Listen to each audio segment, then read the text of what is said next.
Picture this. A brilliant educator with advanced degrees from prestigious universities walks into her dream classroom, only to be met with sneers and whispers of, "She doesn't belong here." But when arrogant bullies push her too far with their cruel taunts about her qualifications, they're about to discover that this teacher has more than just academic credentials. She has black belt precision that will leave them speechless and their egos shattered. Before we jump back in, tell us where you're tuning in from, and if this story touches you, make sure you're subscribed because tomorrow I've saved something extra special for you. The morning sun cast long shadows across Roosevelt Academy's pristine campus in suburban Denver, Colorado, as Dr. Zara Williams stepped out of her silver Honda Civic, her doctoral diploma frame carefully positioned in the back seat, alongside boxes of educational materials she'd spent the summer curating. At 31, she carried herself with the quiet confidence of someone who had earned every accolade through relentless dedication. Her natural hair styled in an elegant twist that complemented her professional blazer. The September air was crisp with possibility, and Zara felt her heart quicken with anticipation as she gazed up at the imposing brick building where she would finally fulfill her lifelong dream of teaching advanced physics at one of Colorado's most prestigious preparatory schools.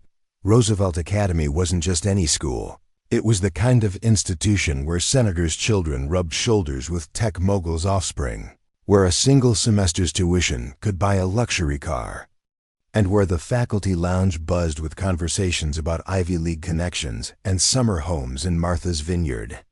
The administration had recruited Zara aggressively after her groundbreaking research on quantum mechanics applications had caught the attention of the academic world. Her dissertation earning recognition from MIT and Stanford. She had left behind a comfortable position at a state university in Alabama, drawn by Roosevelt's promise of cutting-edge laboratory facilities and the opportunity to inspire the next generation of scientific minds. But as Zara approached the faculty entrance, she couldn't shake the subtle tension she detected during her interview process. The way certain staff members had exchanged glances when discussing her background, the carefully worded questions about her cultural fit with Roosevelt's traditional academic environment. She had dismissed these concerns, attributing them to normal new hire jitters, but the weight of their implications lingered like an unwelcome shadow. The faculty meeting that morning unfolded in the mahogany-paneled conference room where oil paintings of Roosevelt's founding fathers gazed down with stern approval. Principal Margaret Whitfield, a silver-haired woman whose family had donated the school's library wing, introduced the new staff with practiced politeness. But when she reached Zara's name, her tone shifted almost imperceptibly. "Dr. Williams comes to us from various institutions in the South," she announced, glossing over Zara's impressive credentials while lavishing praise on the new lacrosse coach's Ivy League pedigree. The slight was subtle but unmistakable, and Zara felt the familiar sting of having her achievements minimized. Around the polished table, she caught the raised eyebrows and knowing looks exchanged between veteran faculty members. Dr. Harrison Blackwell, the physics department head whose own doctorate came from his father's alma mater rather than merit. Mrs. Catherine Sterling, the chemistry teacher whose appointment owed more to her husband's position on the school board than her scientific knowledge. And Mr. Philip Montgomery, the mathematics instructor whose condescending smile suggested he viewed Zara's presence as some sort of diversity experiment gone awry. "I trust everyone will help Dr. Williams adjust to our standards here at Roosevelt," Principal Whitfield continued, her words carrying an undertone that made Zara's jaw tighten.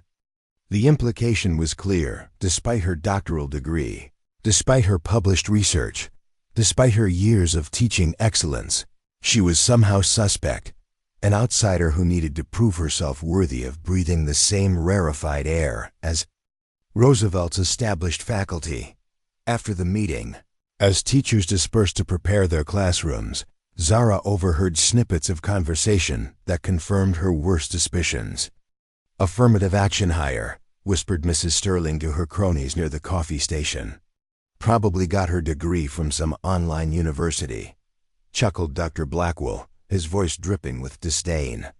Wonder how long before she's in over her head, added Mr. Montgomery, their laughter following Zara down the pristine hallway lined with trophies and academic achievement banners. The sting of their words was nothing new. Zara had faced similar skepticism throughout her academic journey. From undergraduate professors who questioned her presence in advanced courses to graduate advisors who assumed she'd struggle with complex theoretical concepts. But she had learned to channel that doubt into fuel, using every slight as motivation to excel beyond anyone's expectations. What they didn't know, what none of them could possibly imagine, was that Dr. Zara Williams had been forging herself in fires far more intense than academic politics since she was 12 years old. Growing up in Birmingham, Alabama, Zara had discovered martial arts not as a hobby, but as a necessity. Her mother, a single nurse working double shifts, had enrolled her daughter in a local dojo after a series of incidents at Zara's middle school left the young girl feeling vulnerable and angry. Master Chen, a soft-spoken Korean immigrant who ran the small studio above a dry cleaner, had seen something special in the quiet, intense girl who threw herself into training with an almost frightening dedication. True strength, Master Chen had taught her, comes not from the power to destroy, but from the discipline to protect what matters. Those words had guided Zara through countless hours of practice, through the ache of conditioning exercises, and the mental focus required to master complex kata sequences. By high school, she had earned her black belt, but more importantly, she had developed an unshakable inner core that no amount of external pressure could crack. Now, as she unlocked her new classroom door and surveyed the state-of-the-art laboratory equipment that had drawn her to Roosevelt, Zara felt that familiar calm settling over her. The microscopes were top-tier Zeiss models. The spectrometer was newer than anything she'd had access to in graduate school, and the smart boards could display molecular models with stunning clarity. This was exactly the kind of environment where she could push her students to achieve greatness, where she could share her passion for the elegant mathematics underlying physical reality. Her first classes that day went smoothly. The younger students seemed genuinely excited by her dynamic teaching style and her ability to make complex concepts accessible through real-world applications. She demonstrated wave interference using the school's fountain, explained quantum tunneling through analogies to everyday experiences, and had her sophomore class calculate the physics of their morning coffee brewing process. The enthusiasm in their eyes reminded her why she'd chosen teaching over research, why inspiring young minds felt more rewarding than any published paper. But as the day progressed, Zara began to notice patterns that made her increasingly uncomfortable. Dr. Blackwell appeared in her doorway during the third period, ostensibly checking on noise levels, but clearly scrutinizing her teaching methods with disapproving eyes. Mrs. Sterling made pointed comments about maintaining Roosevelt's academic rigor when they passed in the hallway. Most troubling of all, she caught Mr. Montgomery photographing her lesson plans when he thought she wasn't looking, his behavior suggesting he was building some sort of case against her competency. The whisper campaign had already begun. She realized, despite her flawless first day, despite her students' obvious engagement, despite the fact that she was teaching concepts these faculty members couldn't begin to understand, they were determined to undermine her credibility. She had seen this playbook before: the subtle sabotage, the constant questioning, the impossible standards applied selectively to make failure inevitable. What they didn't realize was that Dr. Zara Williams had spent 15 years perfecting something far more valuable than academic credentials. Every morning at 5 a.m., she still practiced her forms in her apartment's small living room, her movements flowing like water yet striking with the precision of lightning. Every evening, she meditated on the teachings that had carried her through prejudice and doubt, teachings that had transformed a vulnerable young girl into a woman, who could face any challenge with unshakable composure. As the final bell rang, and students rushed toward their afternoon activities, Zara remained in her classroom, organizing materials and preparing for tomorrow's lessons. Through her window, she could see the manicured soccer fields where Roosevelt's privileged students practiced their sports, their futures secured by family connections and generational wealth. She thought about her own students back in Alabama, brilliant minds limited by circumstance and systemic barriers, and felt a renewed sense of purpose. Roosevelt Academy might pride itself on exclusivity and tradition, but Zara Williams had not traveled 1,000 miles to be diminished by small minds and smaller hearts. She had come here to teach, to inspire, to prove that excellence knew no boundaries of race or background. And if certain faculty members wanted to test her qualifications, they were about to discover that she possessed credentials they couldn't even comprehend, the kind forged in discipline, tempered in adversity, and expressed through a precision that could humble the proudest ego in ways they would never forget. The second week at Roosevelt Academy brought with it a carefully orchestrated campaign that would have impressed military strategists in its calculated precision. Dr. Harrison Blackwell had spent his weekend crafting what he considered a masterpiece of professional sabotage, a multi-pronged attack designed to expose what he was convinced was Zara's fundamental inadequacy. His plan began Monday morning with a surprise classroom observation, scheduled deliberately during Zara's most challenging period, advanced placement physics with Roosevelt's most entitled seniors. These weren't ordinary students. The AP physics class consisted of 18 teenagers who had been groomed since birth to view themselves as intellectual royalty. Madison Ashworth, whose father owned half of Denver's commercial real estate, sat in the front row with the practiced boredom of someone who expected the world to conform to her schedule. Behind her, Trevor Whitman III lounged with casual arrogance, his family's pharmaceutical fortune having purchased his admission to Roosevelt despite grades that would have disqualified anyone lacking a 7-figure trust fund. The class dynamics were a microcosm of Roosevelt's broader culture, privilege masquerading as merit, wealth mistaken for wisdom. Dr. Blackwell entered the classroom 15 minutes into Zara's lesson on electromagnetic field theory, his clipboard and stern expression immediately shifting the room's energy. He positioned himself at the back corner, close enough to scrutinize every word while maintaining plausible deniability about his intimidation tactics.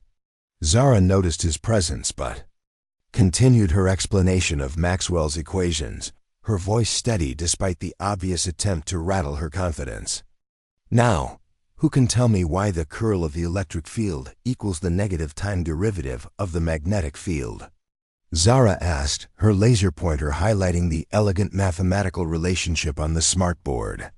Several hands shot up. Genuine engagement from students who had initially been skeptical, but were now captivated by her ability to make abstract concepts tangible. But Madison Ashworth had other plans. Dr. Williams, she interrupted with saccharine politeness, I'm confused about your explanation. My tutor from MIT explained this completely differently last summer. Are you sure you're teaching the standard interpretation?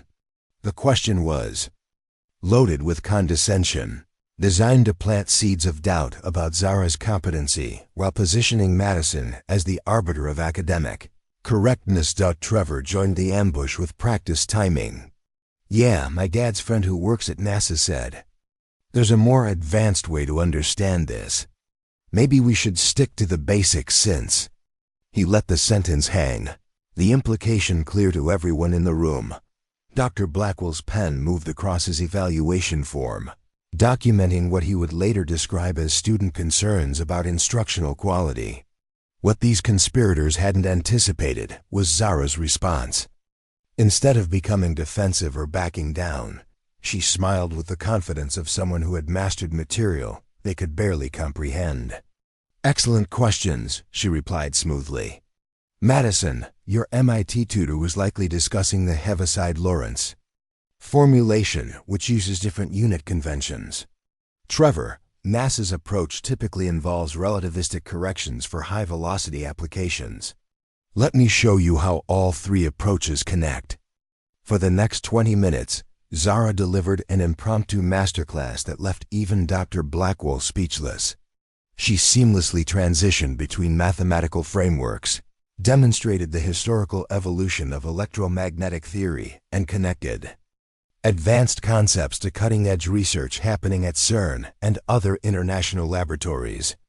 Her explanation was so comprehensive and sophisticated that Madison's confident smirk gradually dissolved into genuine confusion, while Trevor found himself frantically taking notes on material far beyond his comprehension. Preparing and narrating this story took us a lot of time, so if you are enjoying it, subscribe to our channel. It means a lot to us. Now back to the story. The students who had initially been recruited for the ambush found themselves genuinely impressed despite their predetermined loyalties. Sarah Chun, a brilliant junior whose parents had immigrated from Taiwan, whispered to her neighbor, "She just explained in 20 minutes what took my Stanford physics camp 3 weeks to cover."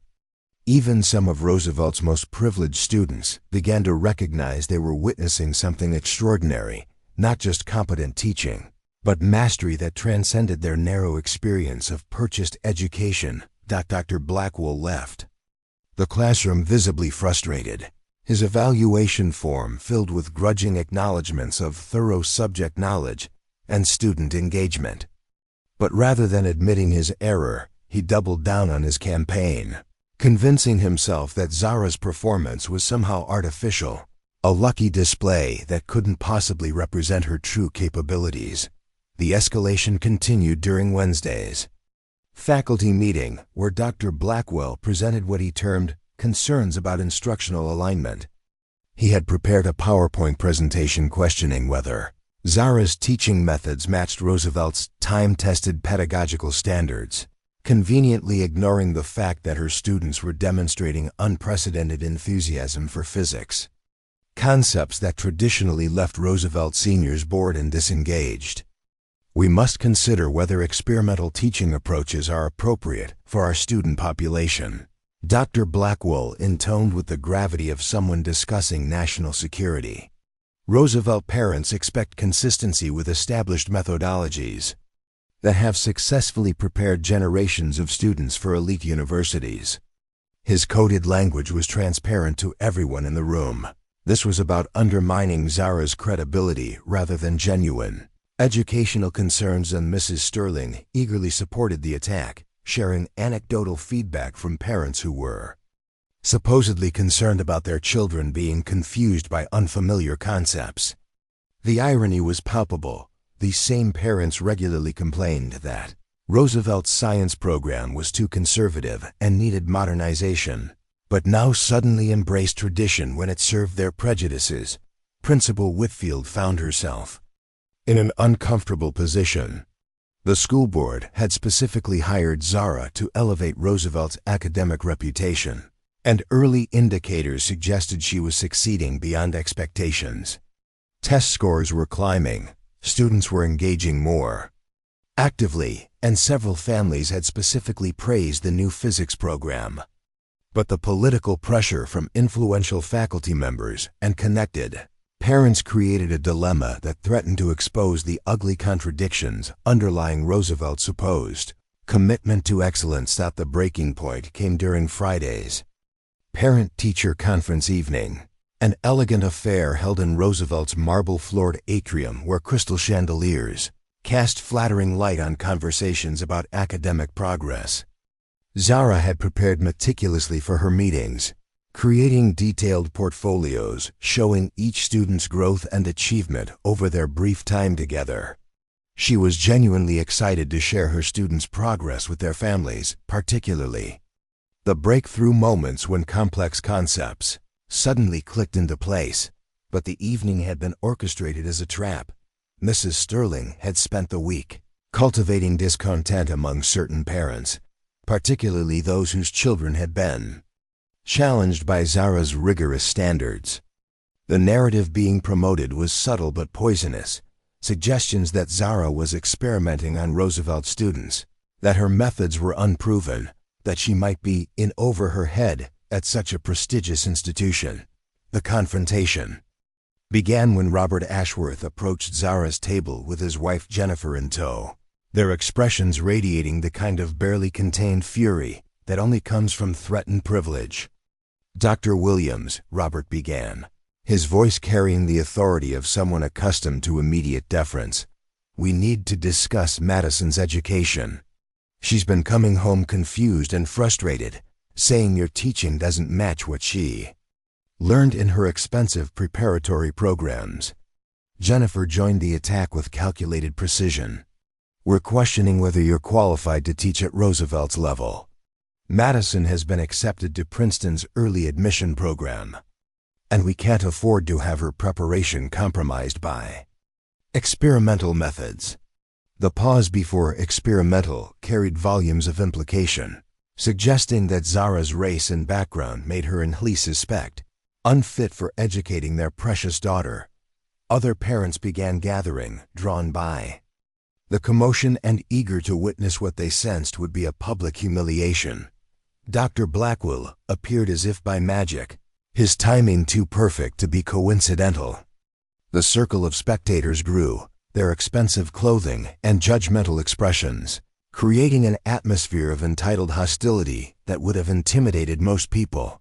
What they didn't realize was that Dr. Zara Williams had spent 15 years preparing for exactly this moment.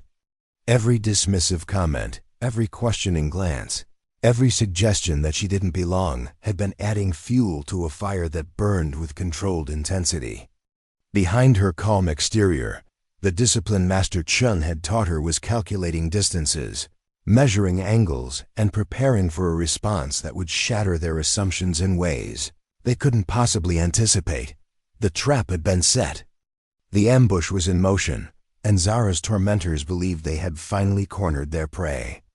They were about to discover that their carefully planned attack had instead awakened something far more dangerous than they could have imagined.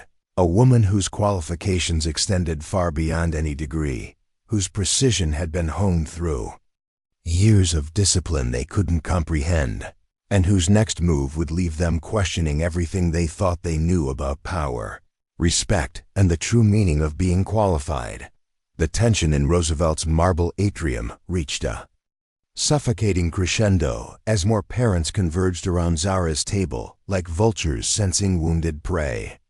Robert Ashworth's accusations had broken whatever thin veneer of civility typically governed these gatherings, and the mask of Roosevelt's supposed sophistication was slipping to reveal something far uglier beneath. The crystal chandeliers overhead cast harsh shadows across faces contorted with righteous indignation, creating an almost theatrical backdrop for what was rapidly becoming a public tribunal. "Let me be perfectly clear," Robert continued, his voice rising to ensure the growing audience could hear every word. "We pay $60,000 a year for our children to receive the finest education money can buy. We expect teachers who understand the standards required to prepare Roosevelt students for institutions like Harvard, Yale, and Princeton, not experimental approaches from someone who clearly doesn't understand our expectations." Jennifer Ashworth stepped closer, her designer heels clicking against the marble with sharp precision. "We've done our research. Dr. Williams, your background is quite interesting. A public university in Alabama for your undergraduate work, graduate school at a state institution most people have never heard of. How exactly does that qualify you to teach the children of Roosevelt's families?" Her tone dripped with the kind of casual cruelty that only comes from a lifetime of believing that wealth equals worth. The circle of onlookers had grown to include parents, their expensive jewelry glinting under the lights as they formed an impromptu amphitheater around the confrontation. Dr. Blackwell positioned himself strategically where he could observe while maintaining plausible deniability, his expression carefully neutral despite the satisfaction gleaming in his eyes. Mrs. Sterling stood with her husband near the refreshment table, whispering commentary to anyone within earshot about diversity hires and lowered standards. Thomas Whitman Sr., Trevor's grandfather and one of Roosevelt's most influential board members, emerged from the crowd with the bearing of a man accustomed to settling disputes through sheer force of personality and financial influence. His presence immediately elevated the stakes. When Thomas Whitman spoke, Roosevelt listened, and his word could determine careers and futures with casual finality. "Dr. Williams," Thomas began, his voice carrying the weight of institutional authority, "these are serious allegations about your preparation and methodology. The Whitman family has been associated with Roosevelt for 4 generations. My great-grandfather helped found this institution on principles of excellence and tradition. We cannot allow those standards to be compromised by anyone, regardless of their background or good intentions." The coded language was becoming increasingly transparent, each pause and emphasis carrying volumes of racist subtext that everyone present understood, but no one would explicitly acknowledge. This wasn't really about teaching methods or qualifications. It was about maintaining the racial hierarchy that had always governed Roosevelt's elite corridors, about ensuring that people like Zara remained in their proper place outside the walls of privilege. Sarah Chun's parents, Dr. Michael Chun and Dr. Lisa Wang, watched the spectacle with growing discomfort. Both were accomplished physicians who had worked twice as hard to earn half the respect accorded to their white colleagues, and they recognized the familiar pattern of coded attacks designed to undermine a minority professional's credibility. Their daughter had come home raving about Dr. Williams' revolutionary teaching methods, describing physics concepts with an enthusiasm they had never seen before. "This is getting ugly," Dr. Wang whispered to her husband. "That woman is being lynched in public, and everyone's just watching it happen." But they remained silent, understanding that intervening might redirect the mob's fury toward their own family, threatening their carefully maintained position within Roosevelt's social ecosystem. Madison Ashworth had been watching from the periphery, initially pleased to see her parents championing her cause, but increasingly uncomfortable with the vicious tone of the attack. Despite her privileged upbringing and ingrained sense of entitlement, she possessed enough intelligence to recognize that Dr. Williams had demonstrated knowledge far exceeding anything she had encountered in her expensive tutoring sessions. The cognitive dissonance between her parents' accusations and her direct experience was creating an internal conflict she wasn't equipped to resolve. "Maybe we should listen to what she has to say," Madison suggested tentatively, her voice barely audible above the mounting confrontation. But her father silenced her with a sharp glance, making it clear that this wasn't about education anymore. It was about power, about maintaining social order, about ensuring that challenges to established hierarchy were crushed before they could take root. Principal Whitfield finally appeared, drawn by reports of the escalating situation. Her arrival should have de-escalated tensions, but instead, it seemed to embolden the attackers, who sensed official sanction for their assault. The principal's weak attempts at crowd control only reinforced the perception that Zara was isolated and vulnerable, facing a coordinated attack without institutional support. "Perhaps we should discuss this privately," Principal Whitfield suggested weakly, her words immediately drowned out by Robert Ashworth's renewed offensive. "No, this needs to be public," Robert declared, his businessman's instincts recognizing the power of public humiliation. "Every parent here deserves to know whether their children's education is being compromised. We have a right to transparency about the qualifications of the people we're trusting with our children's futures." The mob's energy was feeding on itself now, each accusation generating applause and encouragement for the next attack. Parents who had never spoken to Zara, who knew nothing about her teaching beyond gossip and innuendo, began sharing their own concerns about standards and expectations. The atmosphere grew increasingly toxic as sophisticated adults abandoned any pretense of civilized discourse in favor of a primitive pack mentality. "I've heard she's been teaching concepts that aren't even in the approved curriculum," offered Helen Morrison, whose son had actually praised Dr. Williams' innovative demonstrations just days earlier. How do we know these experimental methods won't hurt our children's college prospects? My daughter said she uses some kind of foreign mathematics, added Patricia Blackwood, Dr. Blackwell's wife, contributing her own fabricated concern to the mounting pile of accusations. Shouldn't Roosevelt students learn American educational standards? The xenophobic undertones were becoming explicit now, the mask of academic concern finally slipping to reveal the raw prejudice underneath. Foreign mathematics, as if the universal language of physics somehow became suspect when taught by a black woman who dared to challenge their comfortable assumptions about intellectual hierarchy. Through it all, Zara remained seated at her table, her posture erect and her hands folded calmly on the surface before her. To casual observers, she appeared to be weathering the storm with remarkable composure, perhaps even resignation. They couldn't see the subtle signs that would have been familiar to anyone who had spent time in Master Chen's dojo. The slight tension in her shoulders, the controlled breathing pattern, the way her feet had shifted into a more balanced position beneath the table. What they definitely couldn't see was the fire building behind her calm exterior, the accumulated fury of 15 years of similar attacks finally reaching critical mass.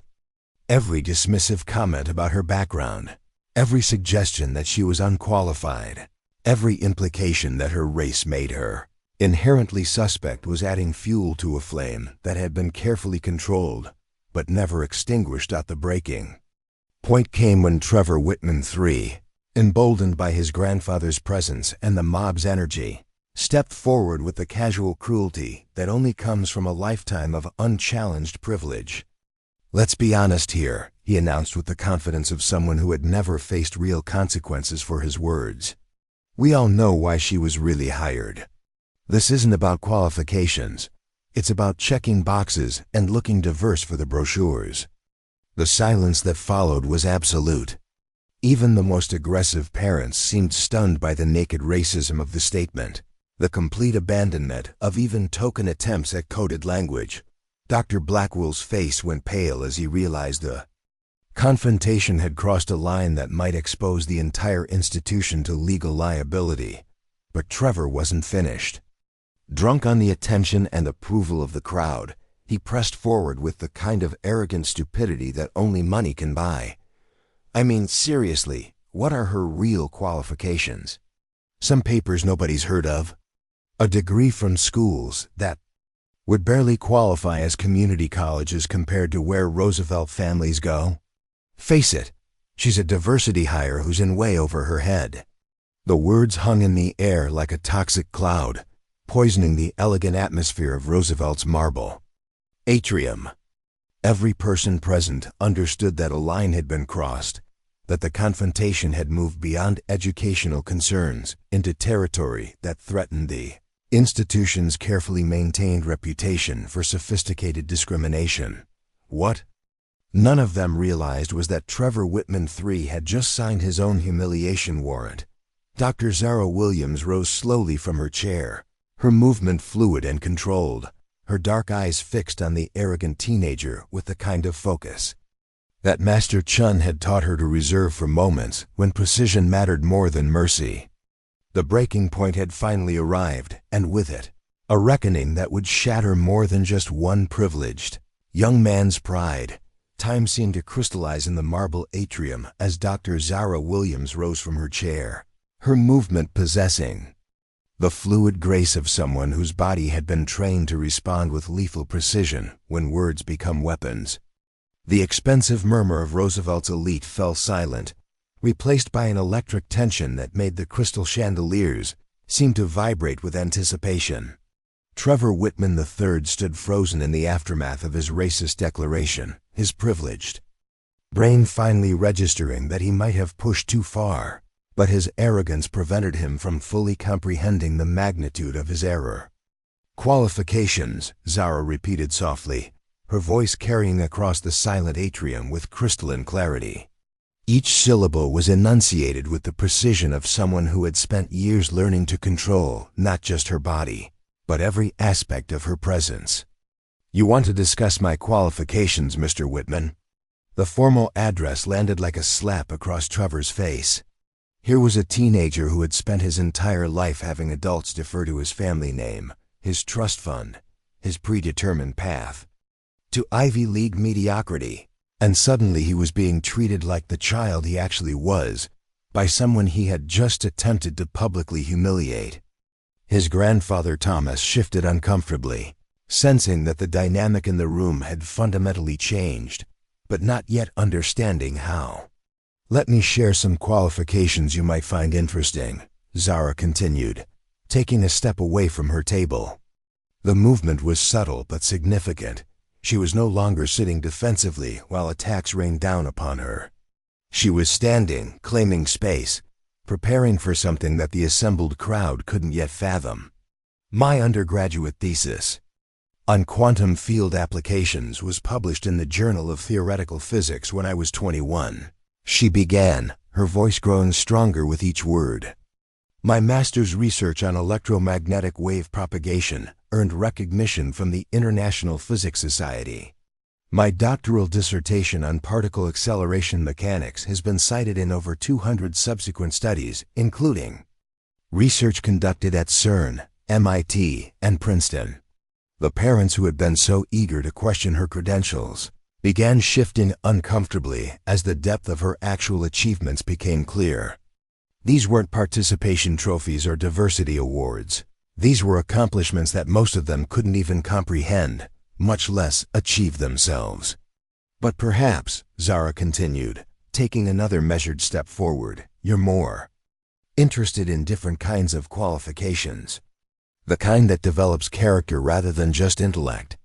The kind that teaches discipline, respect, and humility to those who have never learned these concepts through privilege." Trevor's smirk was beginning to waver as something in Zara's tone penetrated his bubble of entitlement. His grandfather's business instincts were screaming warnings, but years of unchallenged supremacy had left him unprepared for genuine danger from someone he had been conditioned to view as inferior. "I began training in martial arts when I was 12 years old," Zara announced, her hands beginning to move into positions that would have been recognized by anyone familiar with combat disciplines. "Not as a hobby, not as character building exercise, but as a necessity for survival in a world where people like you believe they can attack people like me with impunity."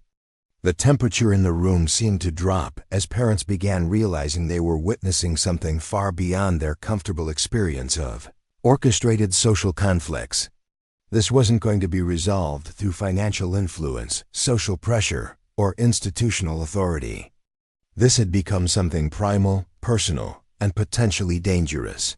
15 years of training, Zara continued, her voice now carrying an edge that made several parents take involuntary steps backward. 15 years of learning to channel anger into precision, frustration into focus, and prejudice.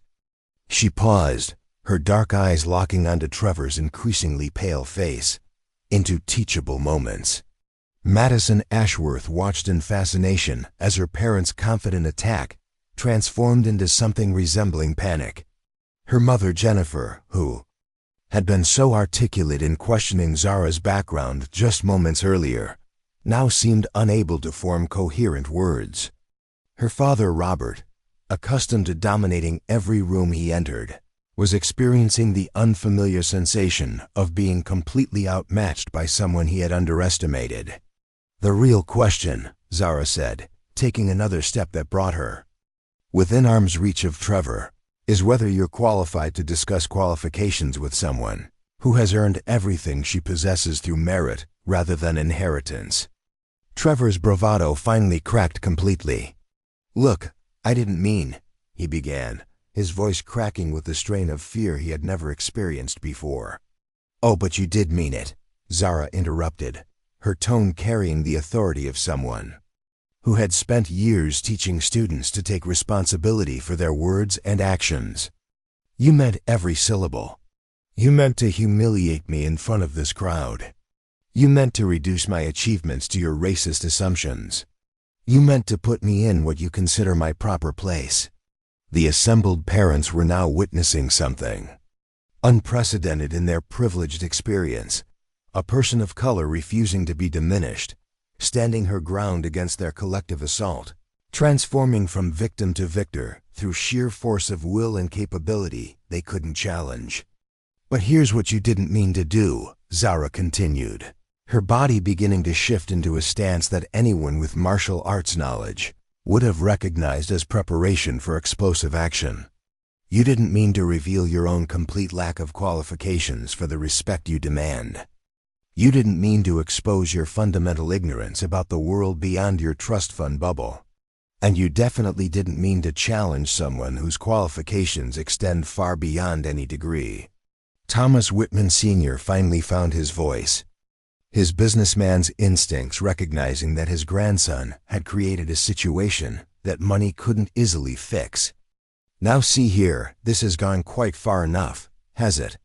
Zara asked, her gaze shifting to the patriarch with laser focus. "Your grandson just publicly declared that I'm unqualified, based solely on my race, in front of 30 witnesses, in an educational institution. And you think it's gone far enough now that he's facing consequences?"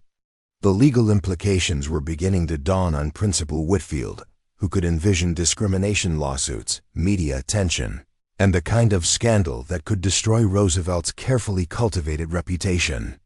But she was discovering that institutional authority meant nothing when confronted with someone who operated from a completely different source of power.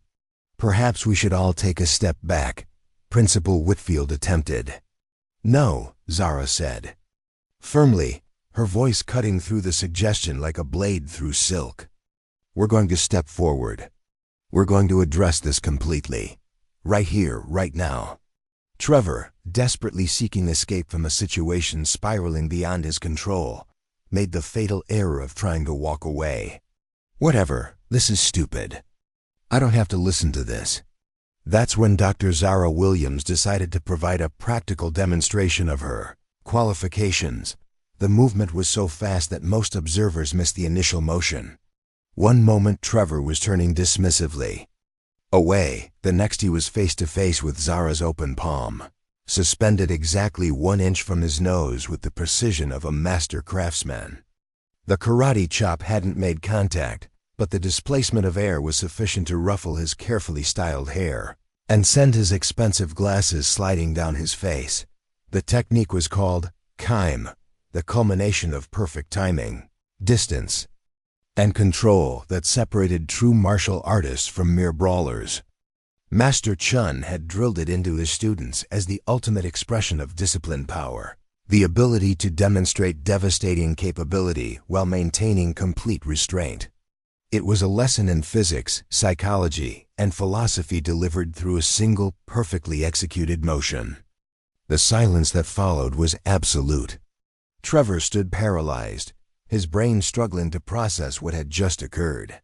The assembled parents stared in shock at this display of precision that transformed their comfortable assumptions about power dynamics.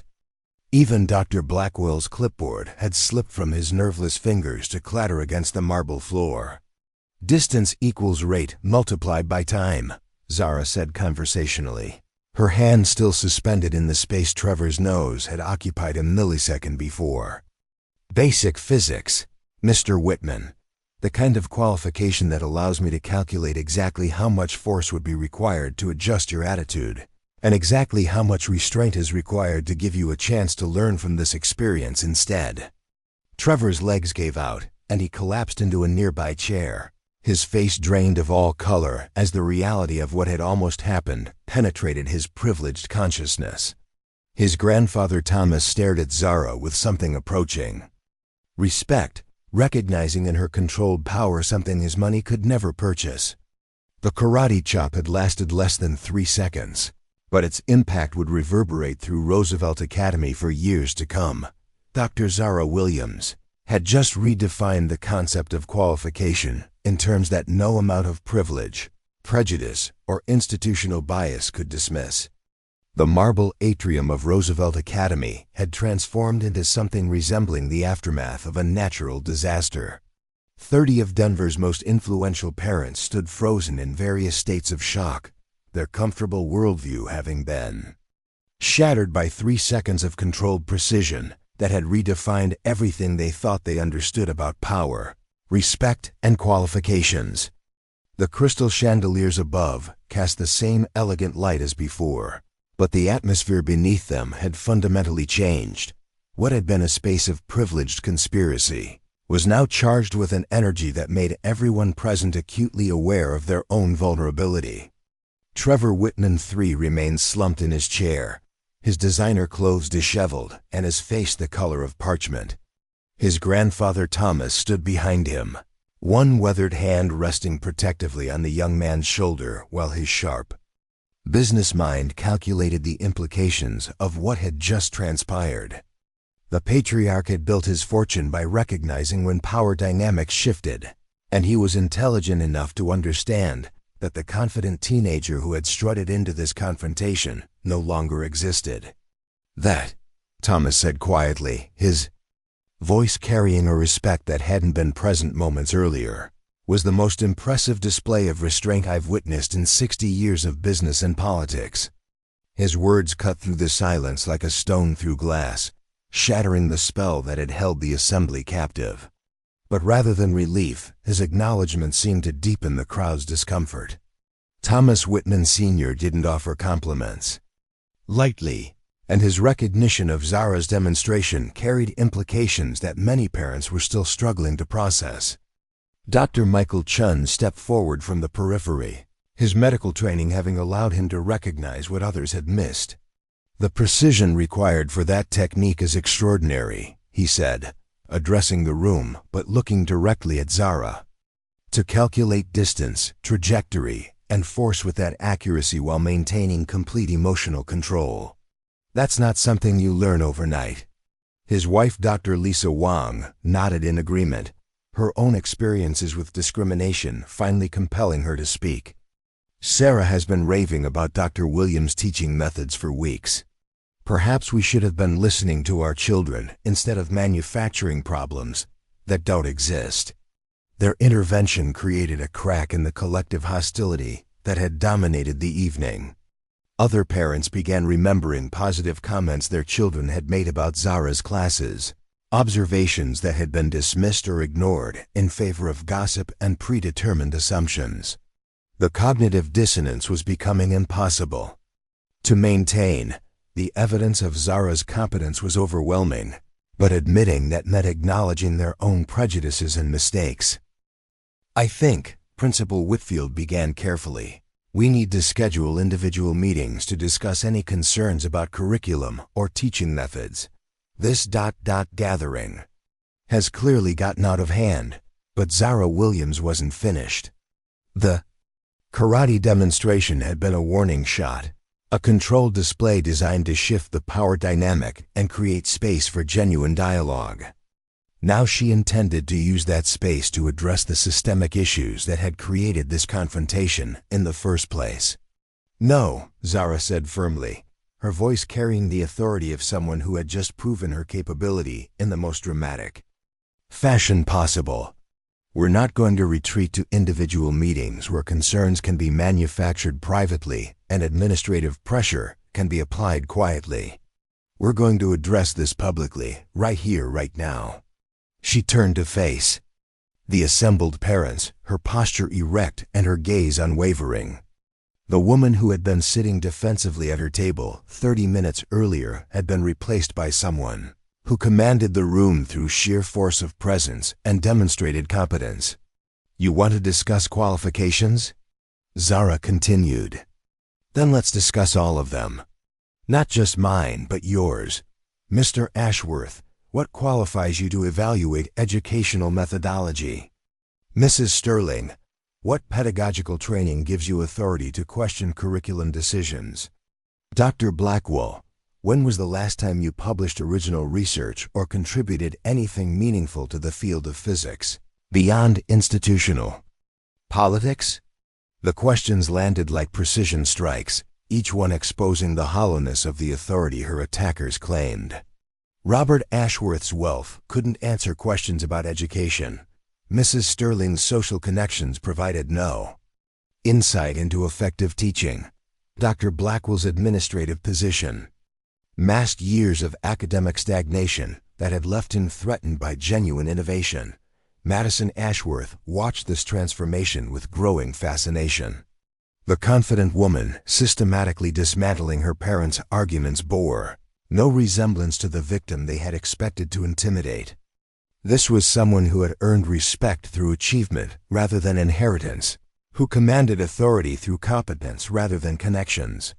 "You came here tonight to humiliate me," Zara continued, her voice growing stronger with each word. "To put me in what you consider my proper place.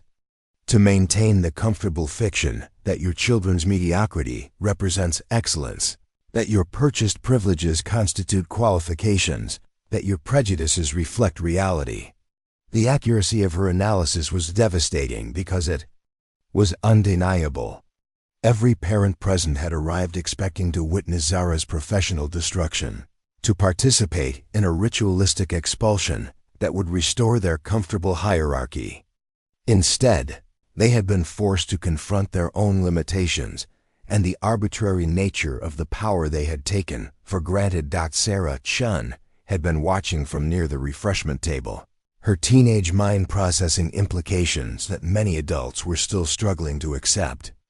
She approached her parents, her voice carrying a maturity that surprised them. "Mom, Dad, Dr. Williams is the best teacher I've ever had. She makes physics feel like magic, but magic that actually makes sense. Why are these people trying to destroy that?" Her question cut to the heart of the matter in a way that adult political calculations couldn't obscure. A brilliant student was asking why grown-ups were attempting to eliminate excellent education in favor of maintaining social prejudices. The simplicity of her perspective highlighted the complexity of the adult's motivations in unflattering ways. Trevor Whitman III finally found his voice, though it emerged as barely more than a whisper. "I'm sorry," he managed, the words foreign on his tongue. In his 18 years of privileged existence, he had never been required to apologize for anything. Staff had been fired for inconveniencing him. Classmates had been expelled for challenging him, and adults had consistently rearranged reality to accommodate his comfort. The experience of facing genuine consequences for his actions was as alien as it was terrifying. But Zara's response surprised everyone, including Trevor himself. "Apologies are meaningless without understanding," she said, her tone neither accepting or rejecting his words. "Do you understand what you did wrong, Mr. Whitman? Can you articulate why your comments were inappropriate, harmful, and fundamentally ignorant?" The pedagogical nature of her response, turning even this confrontation into a teaching moment, demonstrated the depth of her commitment to education. Even while defending herself against racist attacks, she was creating opportunities for learning and growth. I assumed things about you that weren't true," Trevor stammered, his privilege-protected brain struggling to form concepts it had never been required to process. "I said you weren't qualified when I don't even know what qualifications mean." It wasn't a complete understanding, but it was a beginning. The acknowledgement that his assumptions had been wrong, that his concept of qualifications needed examination, represented the first crack in a worldview that had been carefully constructed. To maintain his supremacy. Dr. Blackwell watched this exchange with growing alarm. His carefully orchestrated campaign to eliminate Zara was not only failing, it was backfiring spectacularly. The evening that was supposed to end with her resignation or termination was instead becoming a public education about prejudice, privilege, and the difference between inherited authority and earned respect. The transformation was spreading beyond the immediate participants. Parents who had arrived as part of a coordinated attack were beginning to question their own motivations. Students who had witnessed the confrontation were forming new understandings about justice, courage, and the importance of standing up for what's right. Even Principal Whitfield, was recognizing that her institution needed fundamental changes that went far beyond personnel decisions. As the evening continued, it became clear that Dr. Zara Williams had accomplished something far more significant than defending herself against racist attacks. She had used the precision and discipline of her martial arts training to deliver a masterclass in dignity, competence, and grace under pressure that would be remembered and discussed for years to come. The question now was whether Roosevelt Academy would learn from this teachable moment or continue clinging to the prejudices that had created the crisis in the first place, 3 weeks after what would forever be known as the incident at Roosevelt. The prestigious academy found itself at the center of a media storm that no amount of influence or financial pressure could contain. The story had leaked beyond the marble walls and manicured lawns of Denver's elite educational institution, spreading through social media with a viral intensity that only genuine injustice and dramatic resolution could generate.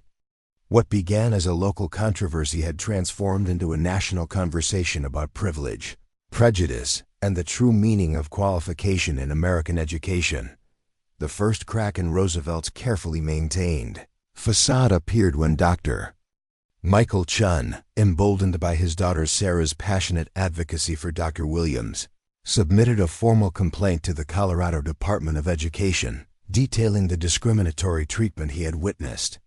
His medical background lent credibility to his precise documentation of events, while his own status as a minority professional who had navigated similar challenges provided context that resonated with investigators. "I've spent 20 years building my practice in this community," Dr. Chun explained to the investigative team. "I've seen how qualified professionals of color are systematically undermined, but I've never witnessed anything as blatant and coordinated as the attack on Dr. Williams. This wasn't about educational standards. This was about maintaining racial hierarchy through institutional intimidation."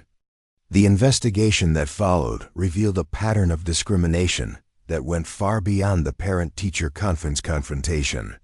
Internal emails obtained through discovery showed months of coordinated efforts to undermine Zara's credibility, including Dr. Blackwell's attempt to manipulate student evaluations and Mrs. Sterling's campaign to spread doubts about the new physics program among influential families. One particularly damaging email from Dr. Blackwell to Principal Whitfield read, "We need to document every possible concern about the Williams hire. These diversity appointments rarely work out long term, and we need to be prepared to act when the inevitable problems arise." The casual assumption that a diversity appointment would fail, coupled with the deliberate effort to manufacture problems, provided clear evidence of discriminatory intent. But the most explosive revelation came from an unexpected source: Madison Ashworth herself. The privileged teenager, whose academic struggles had been masked by expensive tutoring and family influence, had been keeping a secret journal documenting her educational experiences. Her entries from Dr. Williams' class painted a picture that directly contradicted her parents' public claims. October 3rd, Dr. Williams explained quantum entanglement today, and it actually made sense. She used this metaphor about dancers who stay connected even when they're on opposite sides of the stage. "For the first time ever, physics doesn't feel like memorizing formulas. I think I might actually understand science." October 15th, Trevor was being his usual awful self in class, making racist jokes when Dr. Williams couldn't hear. She handled it so professionally, turning his ignorance into a teaching moment about electromagnetic fields.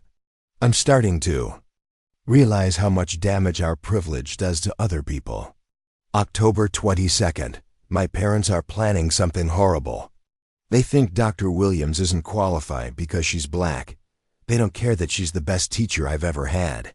They just want her gone because she threatens their comfortable prejudices." When Madison's journal entries were leaked to a local news station by a classmate who had grown disgusted with Roosevelt's toxic culture, the story exploded beyond Colorado's borders.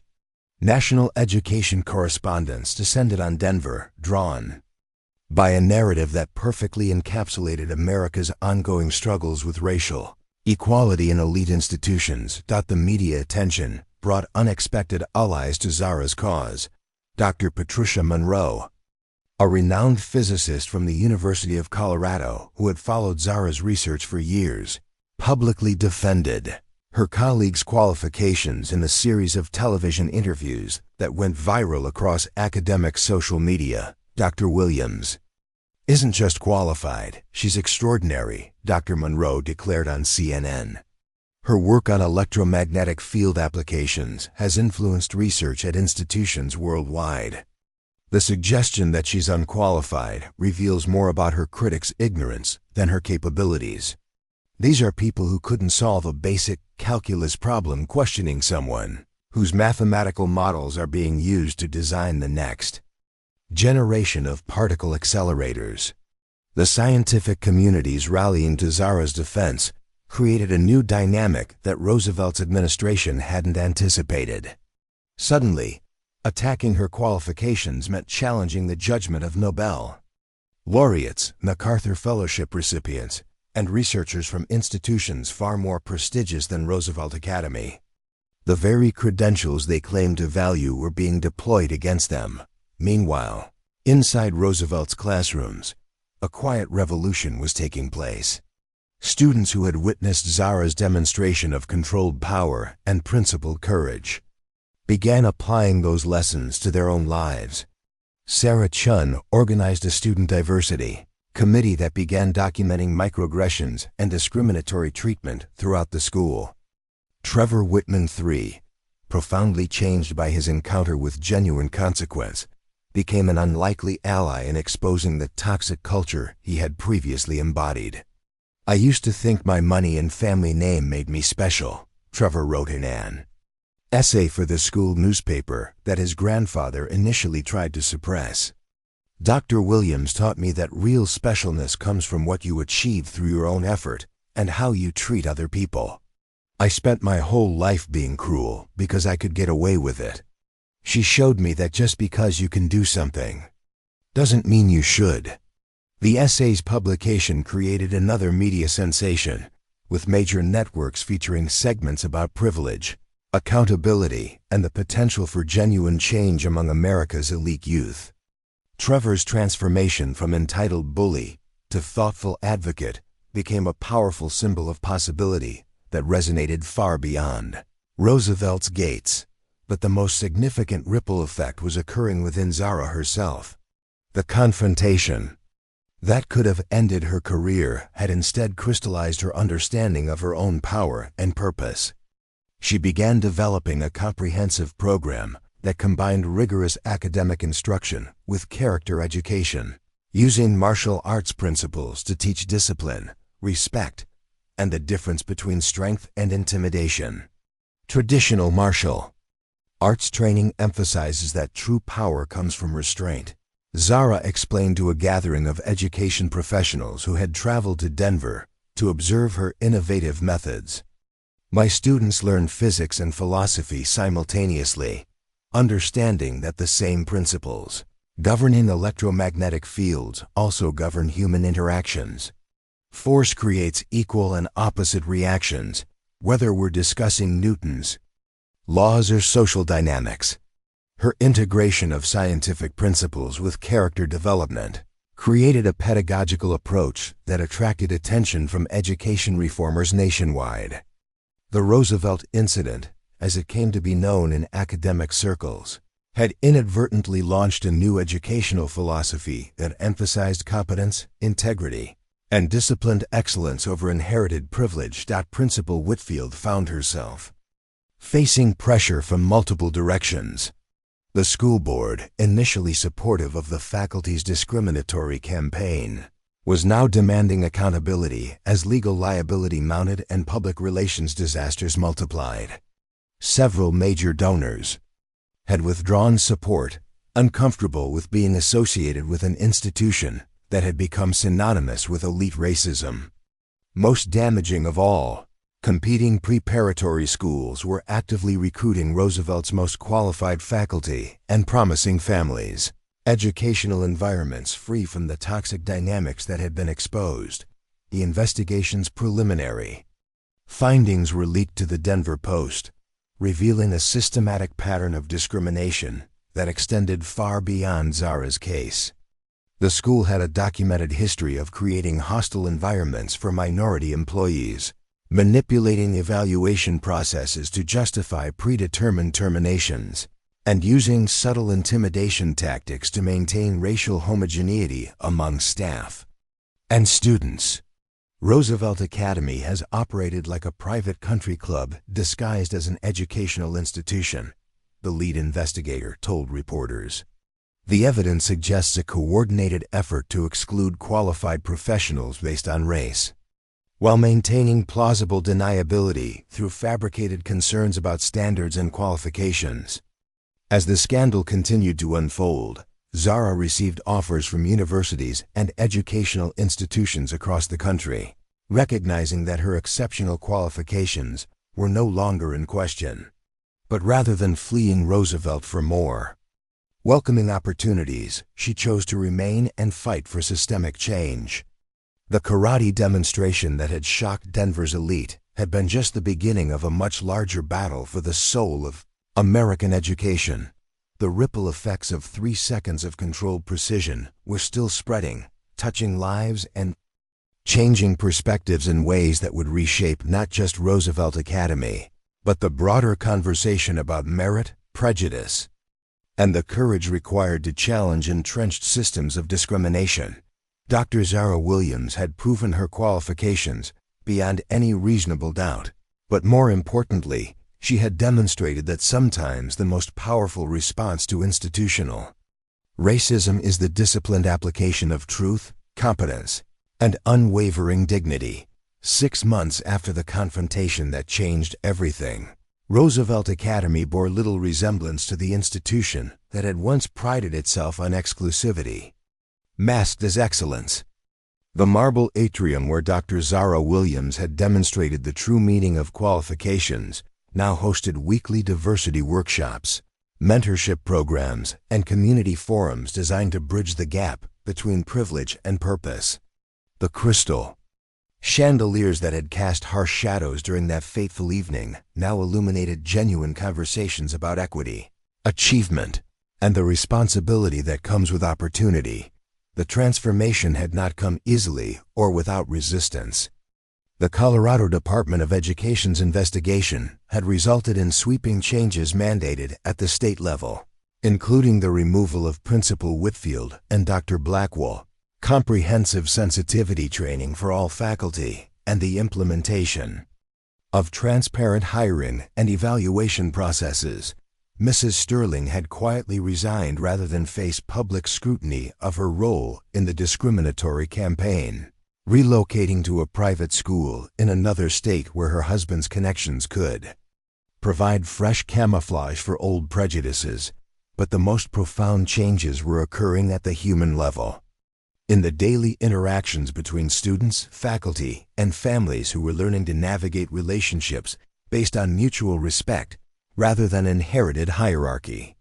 The Roosevelt of old had been a carefully maintained ecosystem of privilege, where wealth substituted for wisdom and connections trumped competence.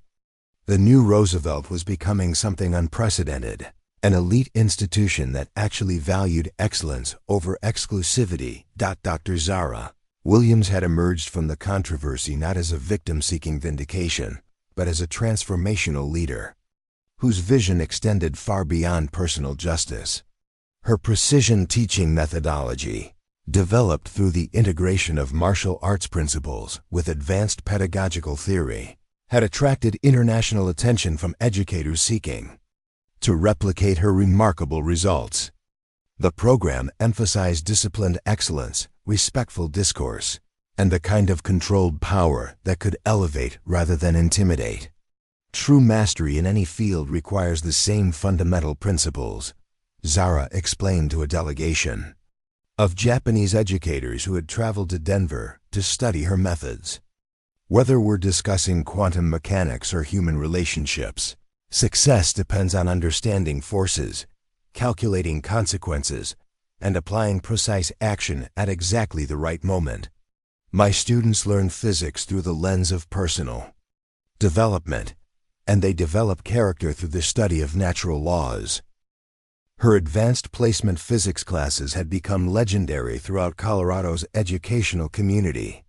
Student performance on standardized tests had improved dramatically, but more significantly, the quality of thinking and problem solving had reached levels that impressed visiting professors from MIT, Stanford, and other institutions that Roosevelt families had traditionally viewed as their natural destinations. The difference was that these achievements were now being earned through genuine merit, rather than purchased through family influence. Madison Ashworth had become one of Zara's most devoted students.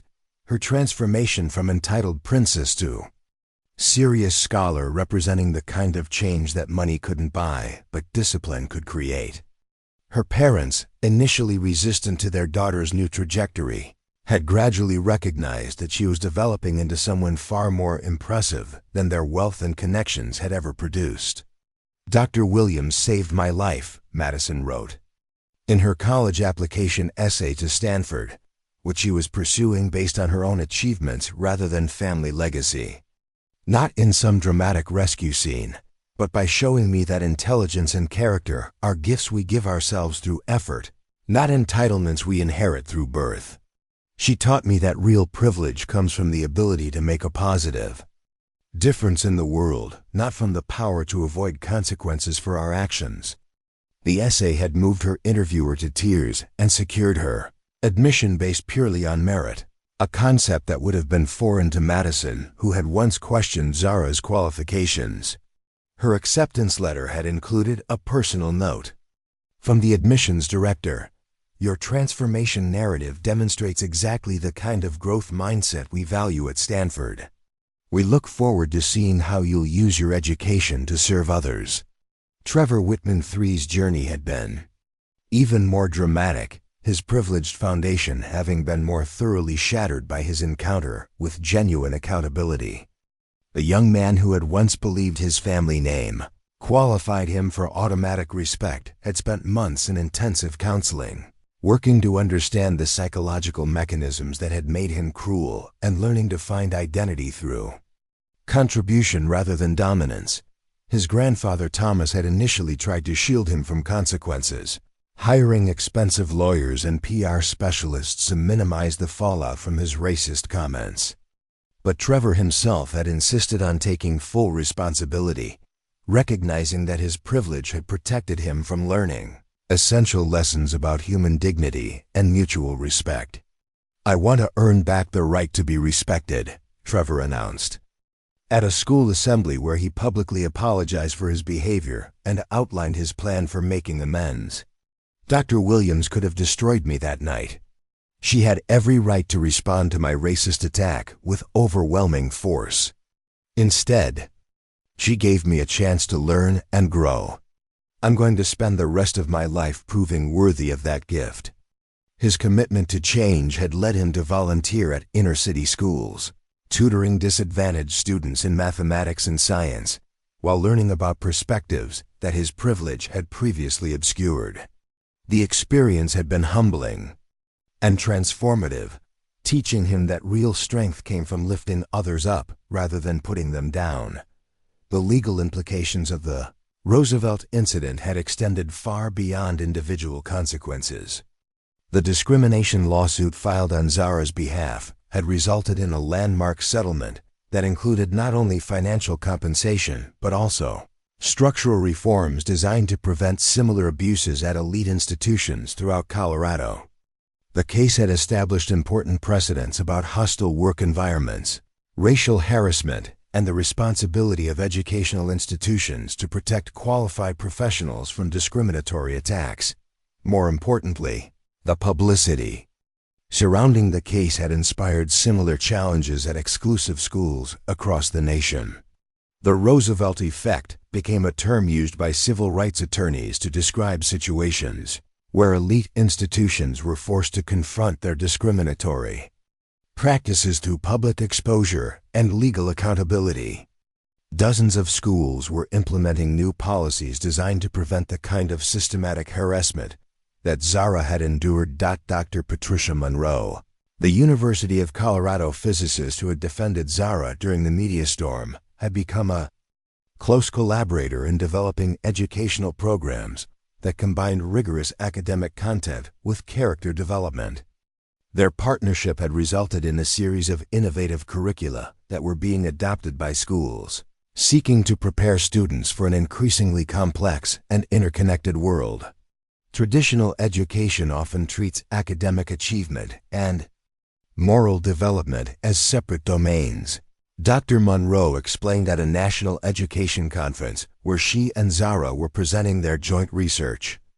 Dr. Williams has demonstrated that the highest levels of learning occur when students understand that knowledge carries responsibility, that capability requires humility, and that true intelligence includes emotional and social intelligence. Their presentation had received standing ovations from education professionals who recognized the revolutionary potential of an approach that valued wisdom alongside information, character alongside credentials. The methodology was being studied and adapted by institutions from elementary schools to graduate programs, creating ripple effects that extended far beyond Roosevelt Academy's transformed corridors. Sarah Chun had become the first student to complete Zara's comprehensive precision learning program, her academic achievements opening doors to opportunities that her parents' medical degrees had made possible but not guaranteed. Her acceptance to MIT's physics program had come with a full scholarship and research assistantship, recognition of the exceptional preparation she had received through Zara's innovative methods.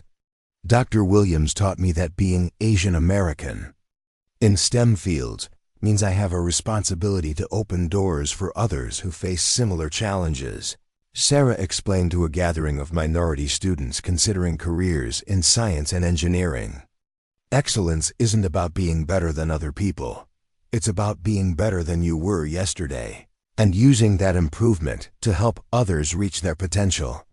Her perspective reflected the broader transformation occurring among Roosevelt students who were learning to view their educational opportunities as platforms for service, rather than stepping stones to personal advantage. The school's community service requirements had evolved from superficial volunteer hours into meaningful engagement with social justice issues, environmental challenges, and educational equity initiatives. The martial arts component of Zara's program had expanded beyond metaphorical applications to include actual training in discipline, focus, and controlled power. Students learned basic techniques not for fighting, but for developing the kind of self-mastery that prevented conflicts and created space for thoughtful problem-solving. The dojo that had been established in Roosevelt's renovated gymnasium had become a sacred space where young people learned that true strength protects rather than intimidates.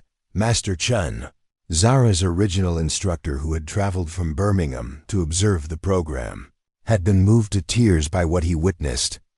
"You have created something I dreamed of but never achieved," he told Zara after watching her students demonstrate not just physical techniques, but the philosophical principles that made those techniques meaningful.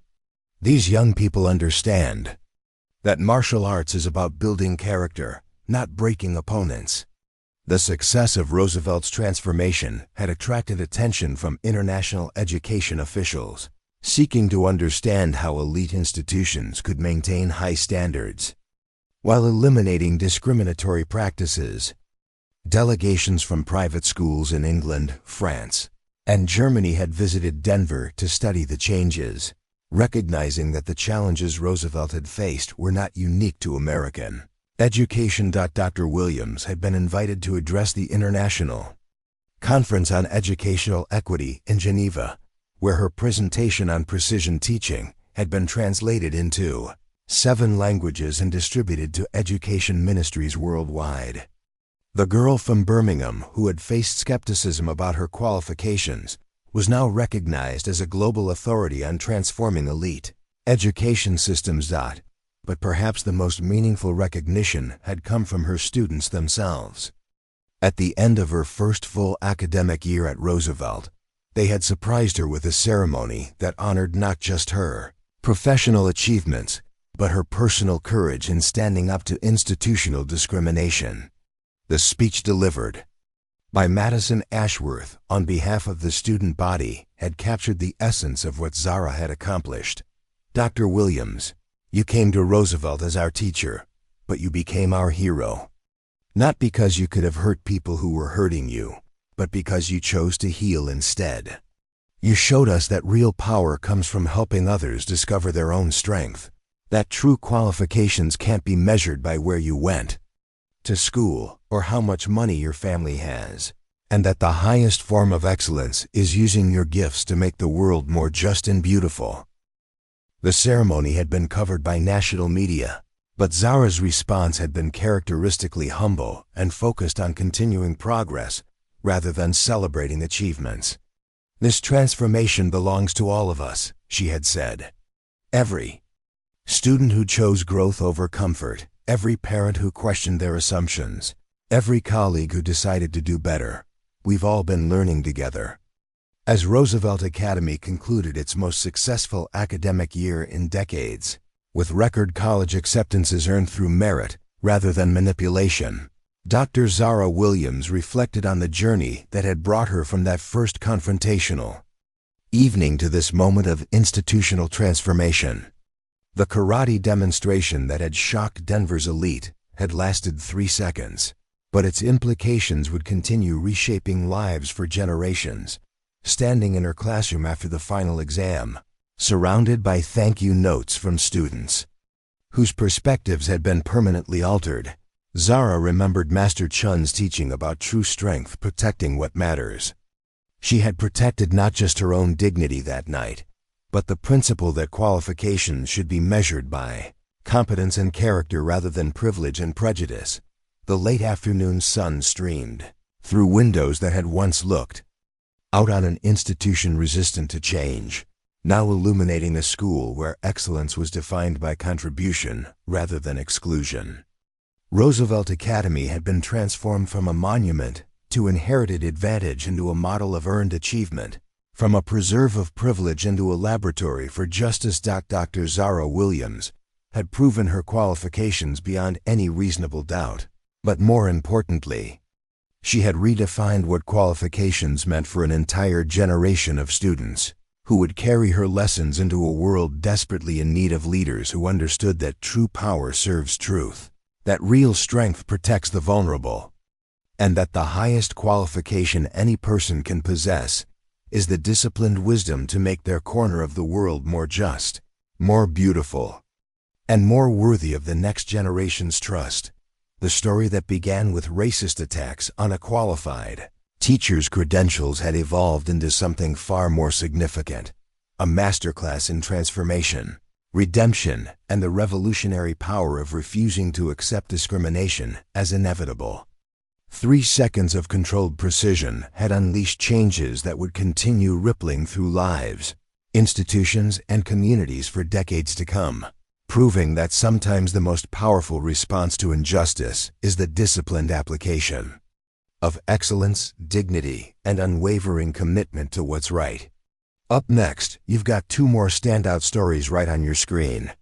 If this one hits the mark, you won't want to pass these up. Just click and check them out. And don't forget to subscribe and turn on the notification bell so you don't miss any upload from us.